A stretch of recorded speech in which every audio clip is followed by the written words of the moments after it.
पुलाचे काम त्वरित पूर्ण करण्याच्या मागणीसाठी येवती येथील ग्रामस्थांचा रास्ता रोको। लोणार तालुक्यातील येवती येथील मारुती मंदिराजवळील निर्माणाधीन असलेल्या पुलाचे काम त्वरित पूर्ण करण्याच्या प्रमुख मागणीसाठी तसेच ठेकेदाराच्या मनमानी कारभाराला कंटाळून ग्रामस्थांनी आज 27 मे रोजी शेकडोंच्या संख्येने उपस्थित राहून रास्ता रोको करण्यात आले। गत एका वर्षापासून कासवगतीने सुरू असलेले रस्त्याच्या व पुलाच्या कामांमुळे येवतीवासी अक्षरशः वैतागलेले आहेत।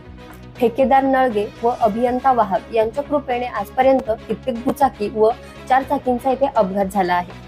नुकत्याच गावातील कोतवाल हिम्मत मोहिते व जगनागाव यांची दुचाकी अपघातग्रस्त होऊन त्यांना गंभीर दुखापत झाली आहे।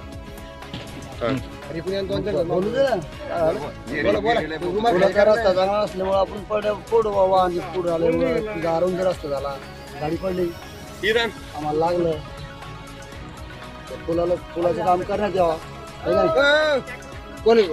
एसटी बस तसेच ट्रॅक्टर चालकांना अरुंद रस्त्यामुळे वाहन चालवताना तारेवरची कसरत करावी लागत आहे। तोंडी सूचना, विनंती, रोष व्यक्त करूनही ठेकेदाराने हलगर्जीपणाचा कळस घातला आहे। येवती, पारडा, चिंचोली व देऊळगाव कुंडपाड रस्त्याचे सुलूपाचे काम थातूर मातूर करण्यात आले आहे। काही ठिकाणी तर मुरुमाचा कणही टाकण्यात आला नाही। यामुळे गावातील सर्व नागरिकांमध्ये प्रचंड रोष आहे। येत्या काळात रस्त्याचे काम संपूर्ण न झाल्यास तीव्र आंदोलन छेडण्यात येणार असल्याचे मत येवती येथील उपसरपंच रामेश्वर कायंदे यांनी लाईव्ह महाराष्ट्र वन न्यूजशी बोलताना व्यक्त केले आहे।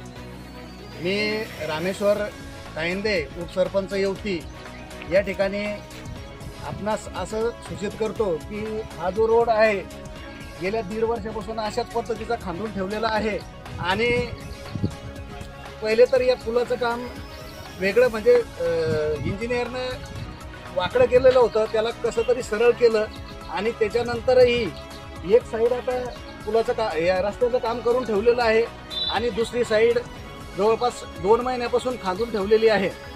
तर यामध्ये हे काम जर संबंधित ठेकेदारांना वारंवार फोन करूनही त्यांनी अजून पूर्ण केलेलं नाही।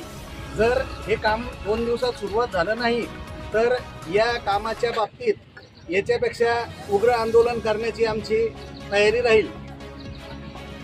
Bureau report Pradeep Chavan, live Maharashtra one news, Lonar.